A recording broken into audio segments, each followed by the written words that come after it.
Hello everyone. Study Insight লৈ মই আপোনালোকক স্বাগতম জনাইছো আৰু আজি আমি আপোনালোকৰ কাৰণে এটা নতুন সিৰিজ লৈছো তাৰ নামটো হৈছে স্ট্যাটিক জিকে কিছুমান কোৱেশ্চন আমি আপ টু টোটাল 1500 কোৱেশ্চন আমি ডিসকাস কৰিম আৰু আজি আমি 50টা কোৱেশ্চন ডিসকাস কৰিম ঠিক তেনেকৈ নেক্সট ভিডিওত আমি 50টা কোৱেশ্চন ডিসকাস কৰিম সো যদি আপোনালোকৰ ভিডিওটো চাই ভাল লাগে তেতিয়া হলে চেনেলটো সাবস্ক্ৰাইব আৰু ভিডিওটো এটা লাইক কৰিবলৈ নাপাহৰিব লগতে যদি আপোনালোকে আমাৰ ফেসবুক পেজ আৰু টেলিগ্ৰাম চেনেলত জয়েন হোৱা নাই আৰু আপোনালোকে ইয়াৰ এই ক্লাছৰ যেটো পিডিএফ বা প্ৰত্যেকটো ক্লাছৰ যেটো পিডিএফ হেটো আপোনালোকে টেলিগ্ৰাম চেনেলত পাব যেটো ষ্টাডি ইনসাইড অফিচিয়েল বুলি আপোনালোকে সাৰ্চ কৰিলে টেলিগ্ৰাম চেনেলটো পাব আৰু লগতে ফেসবুক পেজটো বিভিন্ন আপডেটৰ কাৰণে আপোনালোকে ফলো কৰি থব পাৰে লগতে আমাৰ ষ্টাডি ইনসাইডৰ এটা এপ আছে যেটোত বৰ্তমান পিডিএছএলৰ কোৰ্স চলি আছে ক্ৰেশ কোৰ্সটো চলি আছে আপোনালোকে হয়তো গম পায় আৰু লগতে তাত বিভিন্ন ধৰণৰ মক টেষ্ট আৰু কুইজ এবিলাক থকা হয় আপোনালোকে বিভিন্ন ধৰণৰ ইবুক তাৰ পৰা পাৰচেজ কৰিব পাৰে তো প্লে ষ্টৰত গৈ প্লাই ষ্টাডি ইনসাইড বুলি সাৰ্চ কৰিলে এটো আপোনালোকে তাৰ পৰা ডাউনলোড কৰি ল'ব এতিয়া আমি আগবাঢ়িছো আজিৰ যেটো ভিডিও হে ভিডিওটো লৈ আৰু আজিৰ ভিডিওটোৰ প্ৰথম কোৱেশ্চনটো হৈছে যে which of the following folk dances is from Punjab তাৰ মানে আমাৰ কোৱেশ্চনটো সুধিছে যে পাঞ্জাবৰ তলৰ কোনটো পাঞ্জাবৰ কি হয় ফল্ক ডান্স হয় আপোনালোকে এটো সদায় লক্ষ্য কৰিব ফল্ক ডান্স ক্লাসিক্যাল ডান্স এবিলাক বেলেগ বেলেগ হয় সো আমাক কি সুধিছে ফল্ক ডান্সৰ কথা সুধিছে পাঞ্জাবৰ কোনটো ফল্ক ডান্স হয় হেতু আমাক সুধিছে তো ইয়াৰ যেটো আনসাৰ হে আনসাৰটো হ'ব কি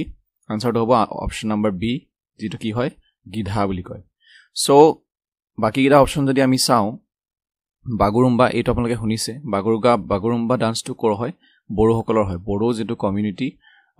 অসমৰ লগতে নৰ্থ ইষ্টৰ যি সকল বড়ো মানুহ আছে তেখেতলোকৰ কি হয় বাগুৰুম্বাটো এটা ফল্ক ডান্স হয় আৰু যেটো নাটিটো কৰ হয় হিমাচল প্ৰদেশৰ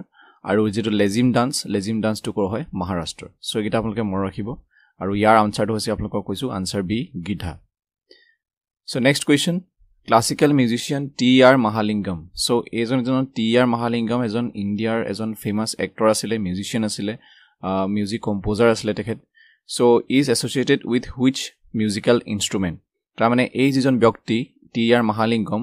তলৰ কোনটো মিউজিক্যাল ইনস্ট্ৰুমেন্ট লগত জড়িত আমাক হেতু দিছে সো ইয়াৰ যেটো আনসাৰ হেতু হ'ব option number D yes option number D flute next question my unforgettable memories so এখন অটোবায়োগ্ৰাফি হয় অটোবায়োগ্ৰাফি মানে কি জুনে নিজৰ জীৱনী নিজে লিখে হেতুকে কি বুলি কোৱা হয় অটোবায়োগ্ৰাফি বুলি কোৱা হয় সো এই তলৰ কোনজন ব্যক্তিৰ এখন অটোবায়োগ্ৰাফি বুলি আমাক কৈছে সো ইয়াৰ আনসাৰটো হ'ব option number B Mamata Banerjee so মমতা বেনাৰ্জীয়ে কি লিখিছিলে নিজৰ অটোবায়োগ্ৰাফিখন লিখিছে আৰু হেখনৰ নাম হৈছে my unforgettable memories next who is popularly known as Picasso of India so the Picasso of India বুলি কাক ফেমাসলি জনা যায় পপুলাৰলি জনা যায় আমাক হেতু দিছে আৰু ইয়াৰ আনসাৰটো হ'ব option number D MF. Husain so MF. হুছেইনক কি বুলি জনা যায় the Picasso of India বুলি next question which country does not form a part of the Middle East তাৰ মানে আমাক কি কৈছে যে যেটো মিডল ইষ্টত কোনবিলাক কান্ট্ৰি আছে আৰু আমাক কি সুধিছে যে তলৰ কোনখন কান্ট্ৰি মিডল ইষ্টত নপৰে আমাক সিম্পলি হেতুৱে সুধিছে সো ইয়াৰ যেটো আনসাৰ অপচন নম্বৰ এ হ'ব এটো হ'ব আপোনাৰ হন্ডুৰাস যে আপুনি যদি চাও যে মিডল ইষ্টত কোনকিখন কান্ট্ৰি আছে আপোনালোকে ইয়াত দেখিব পাৰিছে মই গোটেইখন পঢ়ি নিদিও আপোনালোকে পিডিএফটো যেহেতু পাবই আপোনালোকে নিজে ভিডিওটো পজ কৰি পঢ়ি ল'ব পাৰিব সো ইয়াৰ ভিতৰত কোনখন নাই যেটো অপচন নম্বৰ এ হন্ডুৰাসটো নাই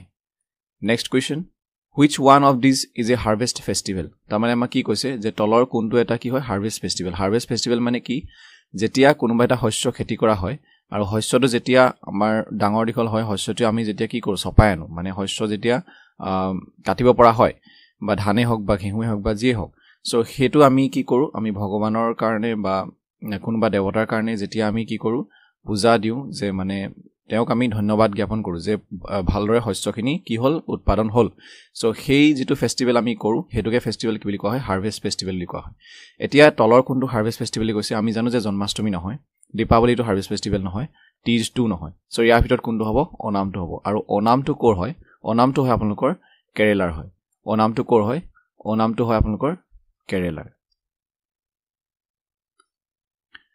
next question name the painter of the famous painting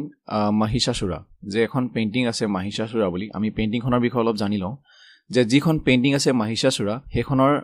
কোনজন আৰ্টিষ্ট তলৰ আৰ্টিষ্ট কোনজন হেতু আমাক সুধিছে তো ইয়াৰ ভিতৰত আৰ্টিষ্ট হ'ব ডি টেব মেহতা সো এই যিখন মহিষাসুৰা যিখন পেইন্টিং সেই পেইন্টিংখন আমাৰ কি আছে মেইনলি কিহৰ কাৰণে ফেমাস এখন হেতু আমি জানিব লাগিব সো এই পেইন্টিংখন আছে দুৰ্গা পূজাৰ যিটো ষ্টৰী কেনেকৈ দুৰ্গা পূজা হয় কিহৰ কাৰণে হয় সেই ষ্টৰীটোৰ ওপৰত এখন পেইন্টিং বনোৱা হৈছে সো সেইখন পেইন্টিংয়ে কি হৈছে মহিষাসুৰা পেইন্টিং সো আপোনালোকে দুৰ্গা দেৱীৰ যিটো মূৰ্তি তাৰ তলত দেখিছে কোনোবা অসুৰ এটা থাকে অসুৰটো দুৰ্গা দেৱীয়ে কি কয় ত্ৰিশূলপাত মাৰি থাকে সো সেই অসুৰজনে হৈছে কি মহিষাসুৰা আৰু সেই যিখন পেইন্টিং ফেমাস পেইন্টিংখন কোনে আঁকিছিলে টেব মহন্তই Teb Mehta. So this painting is famous in the art world because it was the first Indian artwork that was sold for more than $1 million in the international market. তাৰমানে এইখন painting হৈছে গোটেই পৃথিৱীৰ প্ৰথমখন ভাৰতৰ প্ৰথমখন painting যিখন painting কি হৈছে ইন্টাৰনেশ্যনেল মাৰ্কেটত $1 million কে বেছি কি হৈছিলে বিক্ৰী হৈছিলে সো $1 million মানে কিমান হ'ব 10 লাখ হ'ব সো 10 লাখতকৈ বেছি এখনৰ কিমান হৈছে দামটো হৈছে নেক্সট কোৱেশ্চন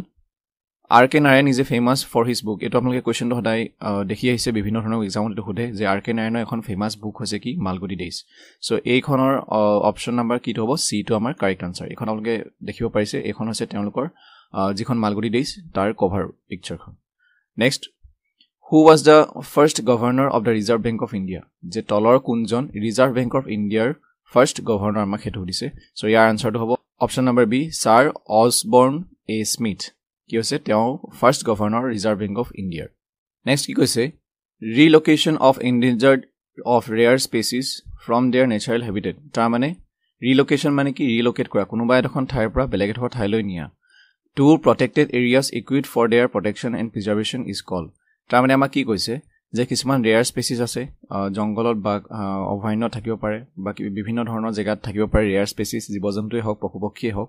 সো সেইবিলাকৰ যাতে আমি প্ৰটেক্ট কৰিব পাৰো সেইবিলাকৰ কাৰণে তেওঁ প্ৰটেক্টেড এৰিয়ালৈ সেইবিলাকক কি কৰা হয় ৰিলোকেট কৰা হয় তাৰ মানে সেই জেগাডোখৰ পৰা বেলেগ এডোখৰ জেগালৈ কি হয় নিয়া হয় সো হেতু কি বুলি কয় আমাক হেতু সুধিছে সো ইয়াৰ আনসাৰটো হ'ব অপচন নাম্বাৰ এ যে এক্স ইটু কনজাৰভেশ্যন সো ইয়াত যেটো মই in situ conservation option B টু হয় এই ইন সিটু কনজাৰভেশ্যন মানে হৈছে কি যে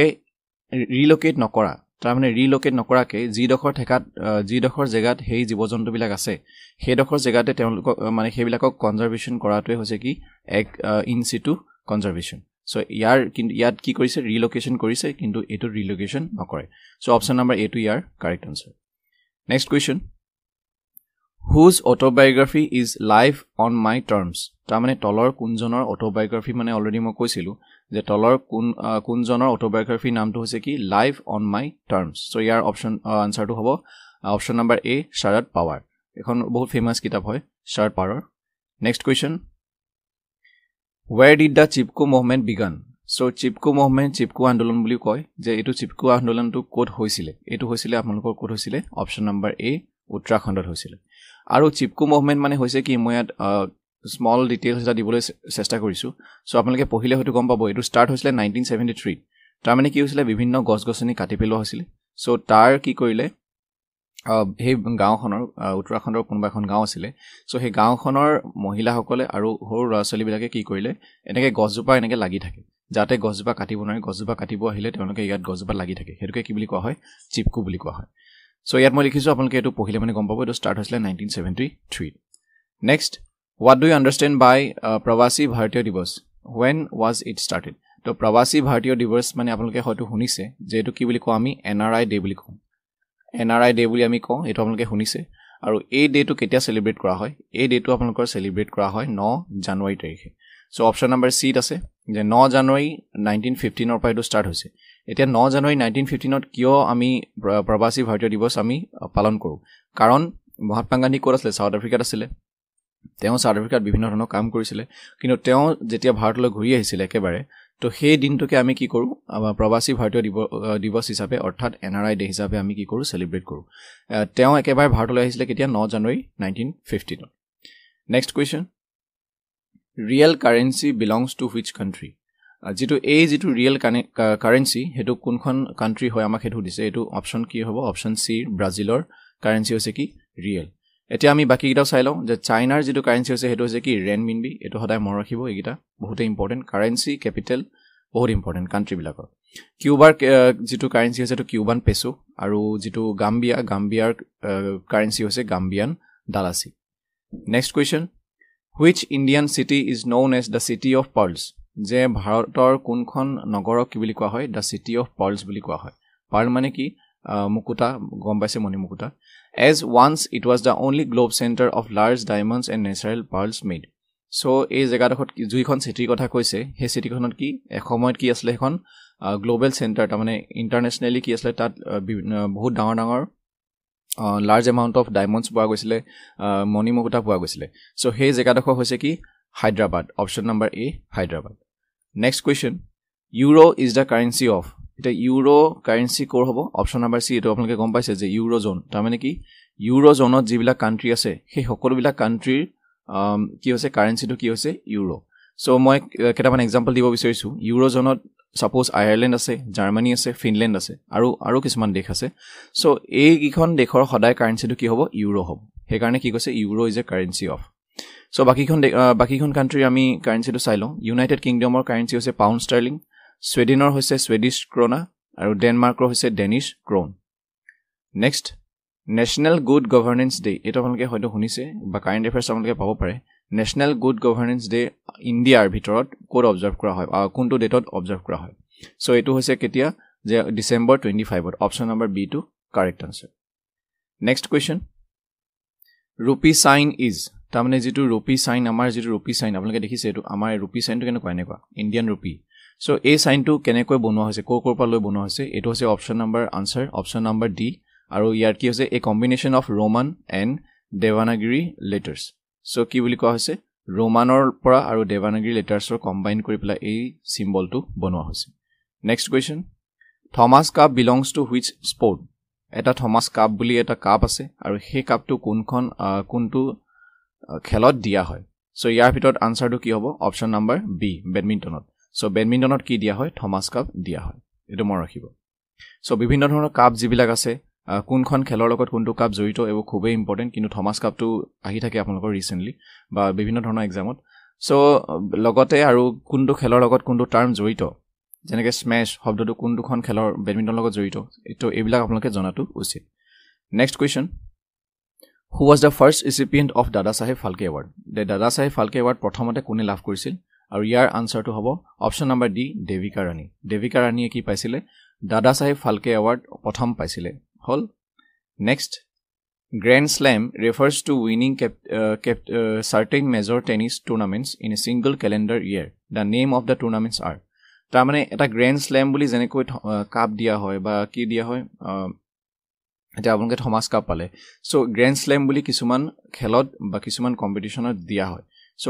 কোনবিলাক কম্পিটিশনত দিয়া হয় ইয়াৰ অপশন আনসাৰটো হ'ব option number B Australian open French open US open and Wimbledon so এইবিলাকত কি দিয়া হয় যেটো গ্ৰেণ্ড স্লেম হেতু দিয়া হয় next when is earth day celebrated যেটো আৰ্থ ডে হেতু কেতিয়া সেলিব্ৰেট কৰা হয় হেতু আমাক খুদিছে আৰু হেতু সেলিব্ৰেট কৰা হয় কেতিয়া অপশন নম্বৰ সি এপ্ৰিলৰ 22 তাৰিখে আৰ্থ ডে হিচাপে সেলিব্ৰেট কৰা হয় next question who wrote the autobiography of an unknown Indian এই যিখন কিতাপ the autobiography of an unknown Indian এই কিতাপখনৰ লেখক কোন আমাক হেতু দিছে আৰু ইয়াৰ আনসাৰটো হ'ব কি অপশন নম্বৰ বি নীৰদ সি কুমাৰ হয় সি চৌধুৰী সো এখেতৰ যিখন কিতাপ সেই কিতাপখনৰ নাম হৈছে কি the autobiography of an unknown Indian next question Bharat stage emission standard refers to যে এইটো Bharat stage emission standards Bharat stage emission মানে আমি কি বুজো আমাক হেতু সুধিছে সো ইয়াৰ আনসাৰটো হৈছে কি ভেহিকুলাৰ পলিউশন সো ভেহিকুল যিবিলাক গাড়ী মটৰৰ পৰা যিটো পলিউশন ওলাই হেতুৰ কাৰণে কি কৰা হৈছিল Bharat stage emission next question where is the shore temple located যেটো shore temple হেতু কোড আছে আমাক হেতু সুধিছে সহজ প্ৰশ্ন আৰু ইয়াৰ আনসাৰটো হৈছে মহাবলীপুৰম অপশন নম্বৰ এ মহাবলীপুৰমত কি আছে shore temple আছে next question name India's first satellite এটো আপোনালোকে সকলোৱে জানে যে অপশন নম্বৰ এ আৰ্যভট্ট হৈছে কি ভাৰতৰ প্ৰথম satellite who is popularly known as the father of white revolution আপোনালোকে white revolution green revolution red revolution এবিলাক শুনিছে সো white revolutionৰ জনক কোন আছিল আমাক হেতু দিছে তো ইয়াৰ আনসাৰটো হ'ব option number B doctor Verghese Kurien so option number B doctor Verghese কুৰিয়ানে হৈছে কি হোৱাইট ৰিভলিউচনৰ জনক next In which year was the economic liberalization in India initiated? So আপোনালোকে economics ৰ হয়তো পাইছে economic liberalization কেতিয়া start হৈছিল ইণ্ডিয়াত 1991 option number D2. Next, Minamata disease is caused by pollution of water by. So etu eta bemar nam Minamata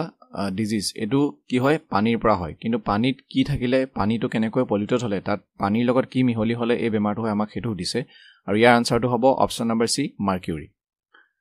Next,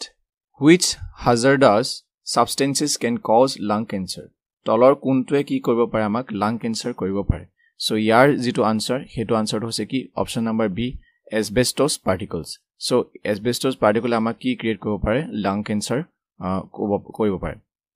Next, which of the following is a tsunami warning sign? Eta tsunami hoar agote kisuman warning sign ami dekhibole pau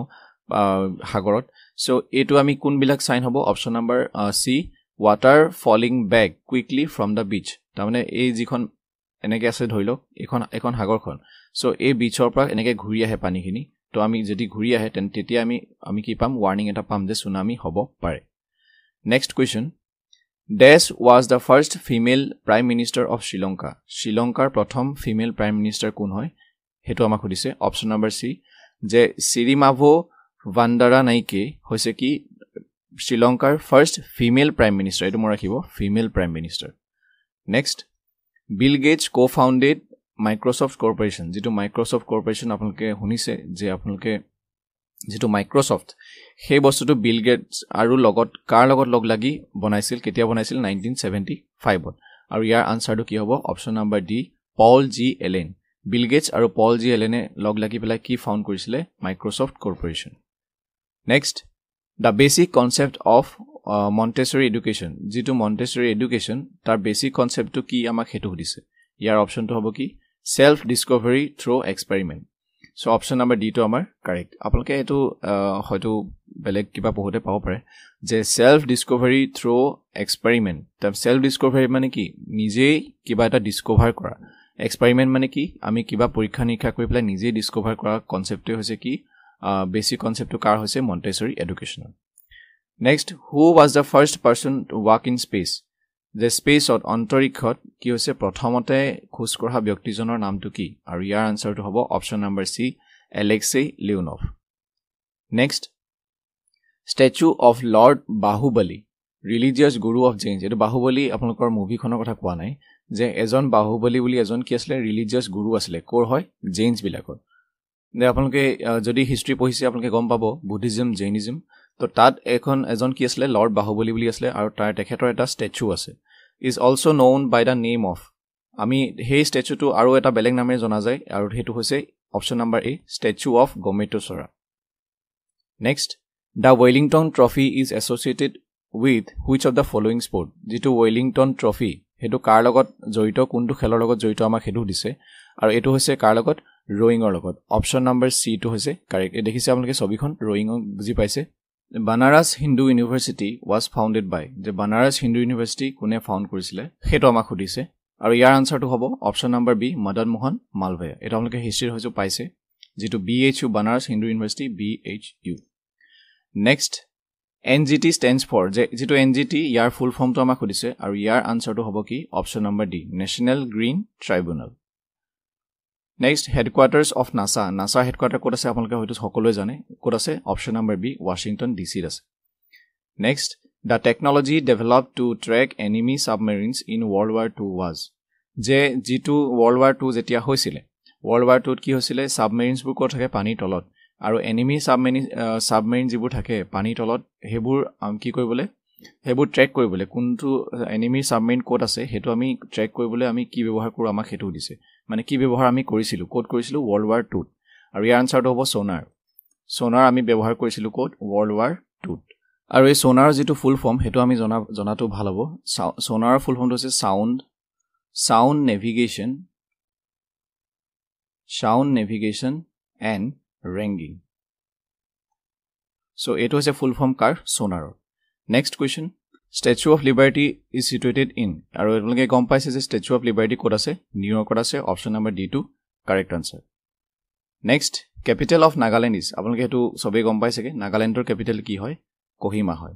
আৰু মণিপুৰৰ capital কি হয় ইম্ফল এটো কাৰ capital মণিপুৰৰ Next, which of the following classes of chemicals can damage the ozone layer? যেটো ozone layer আছে আপোনালোকে গম পাইছে যে ozone layer কি হৈছে ডিপ্লিশন হৈছে তাৰ মানে ozone layer ড্যামেজ হৈছে সো ইয়াৰ তলৰ কোনটো কম্পাউণ্ডে কি কৰিব পাৰে ozone layer টো ড্যামেজ কৰিব পাৰে সো ইয়াৰ যেটো আনসাৰ হেতু হৈছে অপচন নম্বৰ সি ক্লোৰোফ্লোৰোকাৰ্বনছ সো ইয়াৰ শৰ্ট ফৰ্মটো আপোনালোকে সাইট হ'ব যে CFC বুলি কলে গম পাব যে এটো কি হয় ক্লোৰোফ্লোৰোকাৰ্বনছ next Mans is a folk dance of যেটো Mans বুলি কয় এটো folk dance কোনখন ষ্টেটৰ হয় হেতু আমাক খুদিছে আৰু ইয়াৰ আনসাৰটো হ'ব কি Madhya Pradesh option number D next according to constitution what should be the proportion of length and breadth of the national flag তাৰ মানে কনস্টিটিউশনৰ মতে ভাৰতৰ সংবিধানৰ মতে যিখন আমাৰ কি আছে ভাৰতৰ যিখন পতাকা আছে সেই পতাকাখন কিমান হ'ব লাগিব ইয়াৰ আৰু এটো লেংথ আৰু এটো হৈছে ব্ৰেথ ইয়াৰ ৰেশিওটো কিমান হ'ব লাগিব ইয়াৰ অপচনটো হৈছে কিমান 3:2 তাৰ মানে অপচন নম্বৰ এ তাৰ মানে কি এটো যদি 30 সেন্টিমিটাৰ হয় সাপোজ এটো কিমান হ'ব লাগিব 20 তেতিয়া হে 30 আৰু লেংথ আৰু ব্ৰেথ 30 আৰু 20 কটাকটি গলে কিমান হ'ব 3:2 থাকিব আৰু বেলেগো হ'ব পাৰে 30 সেন্টিমিটাৰ বুলি কোৱা নাই কিমান ডাঙৰলৈ বনায় কিমান সৰুলৈ বনায় তাৰ ওপৰত কথা কিন্তু সদায় ইহঁতৰ দুটাৰ যেটো ৰেশিও হেতু কিমান হ'ব লাগিব 3:2 হ'ব লাগিব next National Anthem was written by এটো আপোনালোকে সকলোৱে জানে সকে যে অপচন নম্বৰ এ টো কি হৈছে National Anthem কোনে লিখিছিলে ৰবীন্দ্ৰনাথ টেগৰে লিখিছিলে next Ramkhelia is a folk dance of which state এটা Ramkhelia বুলি এটা কি আছে folk dance আছে এটো কোনখন ৰাজ্যৰ folk dance আমাক হেতু দিছে আৰু ইয়াৰ যেটো আনসাৰ হেতু হ'ব কাৰ বিহাৰৰ অপচন নম্বৰ সি সো ইয়াত কি কৈছে In the sport of badminton which of these is a hard hit overhead shot in which shuttle goes at a very fast pace towards floor in opponent's court তাৰ মানে আপোনালোকে badminton খেলতা থাকতে হচ্ছে দেখিছে যে বেডমিন্টনত কি হয় মই ফটোখন আগত দেখাই দিছো বেডমিন্টনৰ কি হয় যে এই ওভাৰহেড মানে কি মাথাৰ ওপৰে মৰাটো নিজৰ মাথাৰ ওপৰে এটো মাৰিছে দেখিছে সাপোজ ইয়াত শাটলটো আছে এই শাটলটো এনেকে যাব নেটখনৰ এখন নেট যদি হয় নেটটো এনেকে যাব অপোনেন্ট কোৰ্টলৈ বহুত ফাষ্টত যায় এই শটটো কি বুলি কয় এটো কি বুলি কয় অপচন নম্বৰ এ স্ম্যাশ বুলি কয় নেক্সট আৰু এটো last question who was the chief architect of Indian Parliament situated in New Delhi যে আৰ্কিটেক্ট মানে গম পাইছে যে জুনে ডিজাইন কৰে ইন্ডিয়ান পাৰ্লিয়ামেন্টখন জুনে ডিজাইন কৰিছে নিউ দিল্লীত যেটো আছে এটো কোনে ডিজাইন কৰিছিলে আমাক হেতু দিছে আৰু ইয়াৰ অপচনটো হ'ব কি অপচন নম্বৰ এ সাৰ এডউইন লুটেন্স এণ্ড সাৰ হাৰ্বাৰ্ট বেকাৰ সো এওঁলোক দুজনে কি কৰিছিলে আমাৰ যিখন ভাৰতৰ যিখন পাৰ্লিয়ামেন্ট সংসদ যিখন আছে হেখন কি কৰিছিলে ডিজাইন কৰিছিলে তেওঁলোক কি আছিল চিফ আৰ্কিটেক্ট আছিল সো আজিৰ ভিডিওটোৰ কাৰণে ইমানে আছিল আশা কৰো আমি যি ডিসকাস কৰিলো আপোনালোকে ভালদৰে বুজি পালে নেক্সট ভিডিওত পুনৰ লগ পাম যদি হে ভিডিওটো চাই ভাল পালে তেতিয়া হলে চেনেলটো সাবস্ক্ৰাইব আৰু ভিডিওটো এটা লাইক কৰিবলৈ নাপাহৰিব থ্যাংক ইউ ফৰ ওয়াচিং